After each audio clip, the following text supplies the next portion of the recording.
दोस्तों, जनवरी सन 2023 में गौतम अडानी पूरी दुनिया में चर्चा का विषय बने थे जब हिंडनबर्ग ने उन पर उनकी कंपनी के शेयर्स की हेराफेरी के आरोप लगाया था, जिस वजह से अडानी की कंपनियों के शेयर्स में एक ज़बरदस्त गिरावट देखने को मिली थी।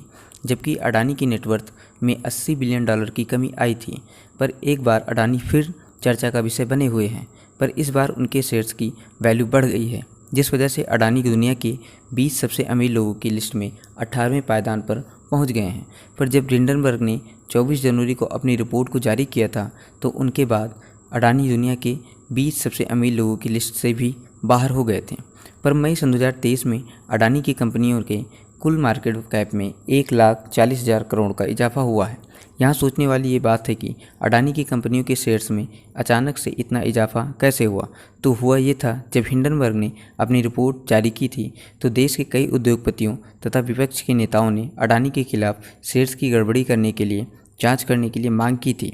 जिसके बाद सेबी ने 6 सदस्यों की एक टीम बनाई, जिसने अडानी की कंपनियों के शेयर्स की जाँच की और अपनी रिपोर्ट को सुप्रीम कोर्ट को सौंपा।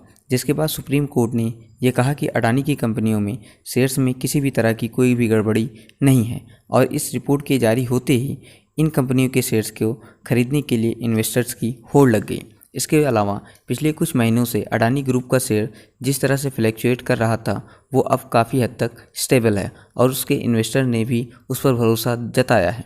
सेबी ने हिंडनबर्ग के खिलाफ जांच करने के लिए टाइम मांगा है, क्योंकि जब रिपोर्ट आई थी तो इसके पहले काफ़ी शेयर्स हाई प्राइस पर बेचे गए और जब शेयर्स की वैल्यू कम हुई तो उन्हें खरीद लिया गया, जिस वजह से हिंडनबर्ग शक के घेरे में आ रहा है। फिलहाल जो भी हो, अगले कुछ दिनों में अडानी ग्रुप के शेयर्स की कीमत और हाई प्राइस पर जा सकती है।